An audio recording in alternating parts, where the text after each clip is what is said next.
Well, hey folks, Amy from Colorado Mountain Living, and it's still January. It's one of those long months. And in fact, for us, it's just 1 month out of a really long winter.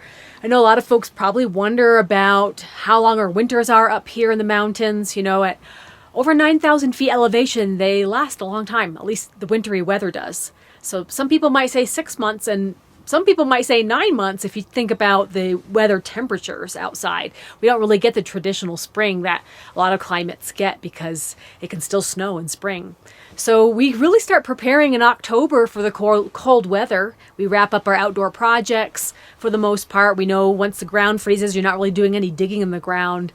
And, well, we just get ourselves kind of psyched up for one of those long winters. And how do you enjoy yourself when it's winter all of the time, right? It's like, why do you want to live in a place that's all winter? Well, I've compiled a few things in this video to kind of show you how we make it through the long winter here in the Colorado mountains. So.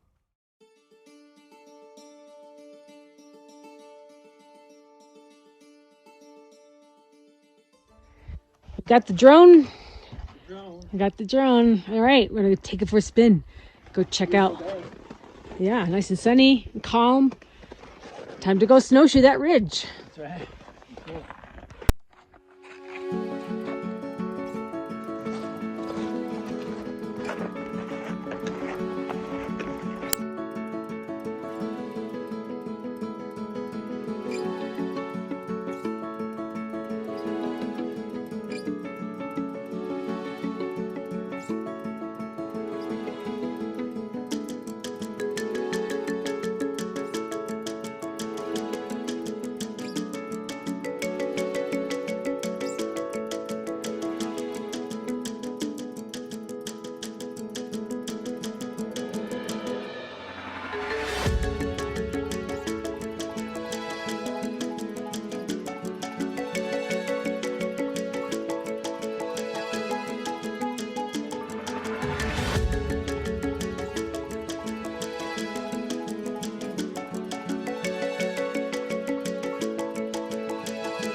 So snowshoeing is definitely fun. It's super accessible for us. It's very super affordable. You don't have to go to the ski resorts to enjoy snowshoeing. Here we've got trails behind our house.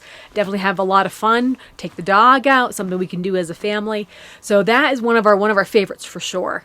And you can add on skiing to it if we decide to, get out of the homestead on a weekend. Brian definitely loves his downhill skiing, and maybe one of these days when I get a pair of skis of my own, I might try some cross-country skiing out here on the trails, because not every winter day is freezing cold. In fact, today it's a balmy 45 degrees outside. So with the sun and you start moving around, you don't even need a coat sometimes. You can kind of take it off when you're doing your snowshoeing. So it's not always freezing cold. The thing about Colorado is that you get plenty of sun, and being outside can actually be pretty pleasant in the wintertime, even with a lot of snow around. But you definitely have those days where it is too cold to be outside, whether it's a snowstorm or single-digit temperatures, or it's just really dark and gloomy and you don't feel like being outside. I've got some indoor activities to stay busy in the wintertime as well. Put it together by myself. Okay, so the story behind the mini trampoline, the rebounder, is that I wanted another option for fitness indoors, and I wanted a way to be able to get 10,000 steps per day in case I wasn't able to go walk outside. And the funny part was that I almost didn't buy this because the reviews on Amazon said it was too hard to put together and that it killed your hands. Well, it definitely does make your hands sore after you put together enough bungees, but I was able to do it all myself and get all those parts and components together.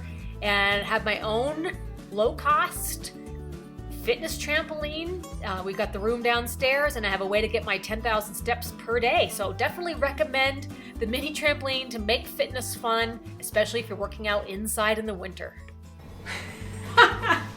Okay, now we're gonna test it out.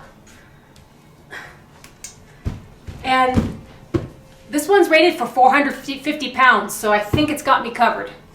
So let's take a look.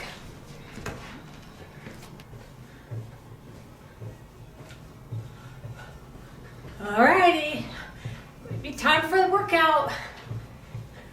So, how are we having fun in 2021? Fitness.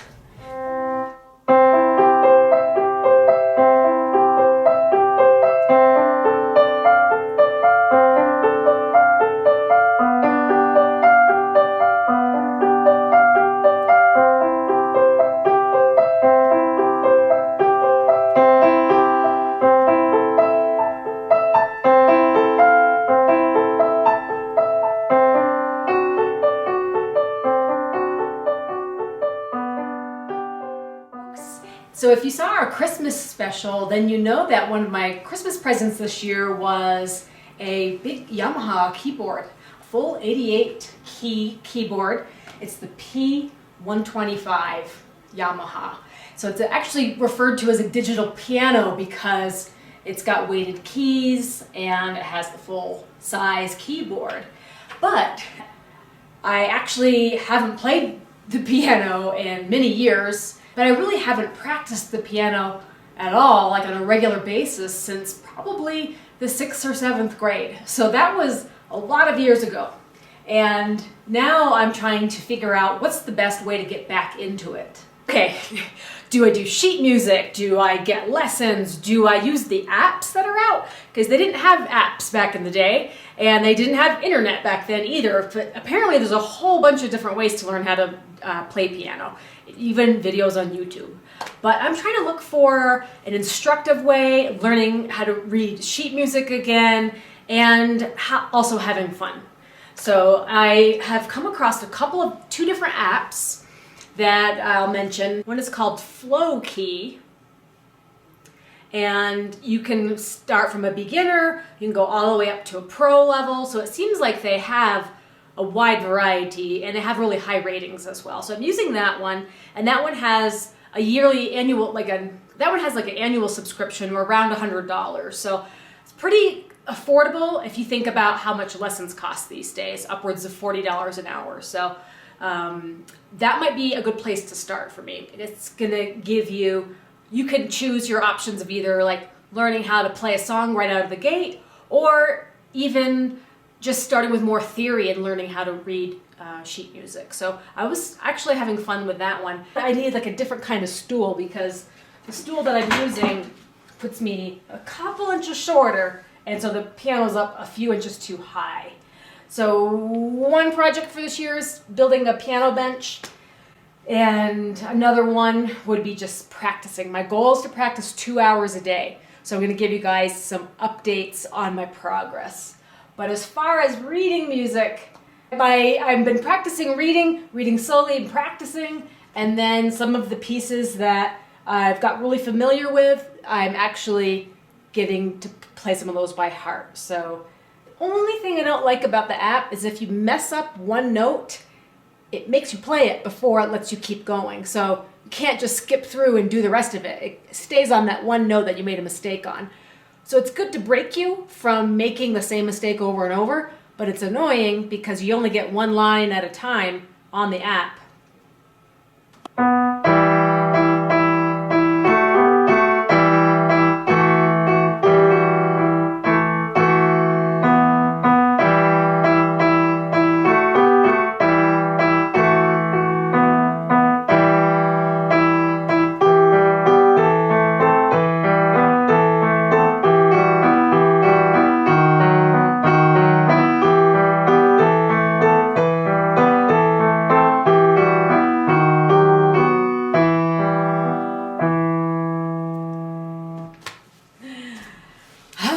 All right, guys, work in progress. We'll see how it goes this year. Keep you posted. And Brian's busy working away at his bike restoration project. You can see he's still sanding away, getting paint all over. Kind of a messy job up in here, but he's doing it by hand to preserve the integrity of his bike. He doesn't want to get too much damage to this carbon fiber underneath this frame, so that's why he's doing it by hand. That's a project that's keeping him busy this winter for sure. And over here in my hydroponics corner, well, I guess it's been about a week and not a lot of activity because things are still just sprouting. I don't have the light on because I want things to sprout. And the early birds are always the arugula. So we do have arugula sprouted in here and here and here. And then otherwise, we just barely have some seeds that are sprouting still in the holes, but they haven't come out yet. There's a lettuce that's sprouting out, so it's probably going to be a few more days before I can turn on the grow light, which is going to speed things up considerably, but I'm just waiting for everything to sprout out. This is pretty much the 1 week mark. So look for another update in a week or two. I think I'll have more impressive results, but just got to let everything sprout first, and then we'll get into more hydroponic action. But another hobby to keep busy with in the winter months. Not too bad. Yeah, the weather just comes and goes. It's one of those things in Colorado you can kind of guarantee the sun's going to come out tomorrow because it always does. 300 days of sun per year, they say. We definitely had our share of sun this winter. And we've had a little bit of snow, not a whole lot of snow. The big storms, I think, come later in the spring. So we'll have to keep you posted, guys, on those giant storms. But so far, nothing really major, just a few inches here and there. But it all adds up. In fact, my winter coat feels a little bit too warm right now with the sun on it. So it's not always gloomy in the wintertime. It's actually really fun in Colorado. The winters aren't terrible. They are more mild than they are in the Northeast, in the Midwest sometimes. You get those below zeros. We really haven't had that yet here. So it's more of a mild winter, a sunnier winter, and a snowy winter. So up here in the mountains, you can almost guarantee some amount of snow, especially in the woods, so you can do some of those fun snow sports, especially snowshoeing like we like to enjoy.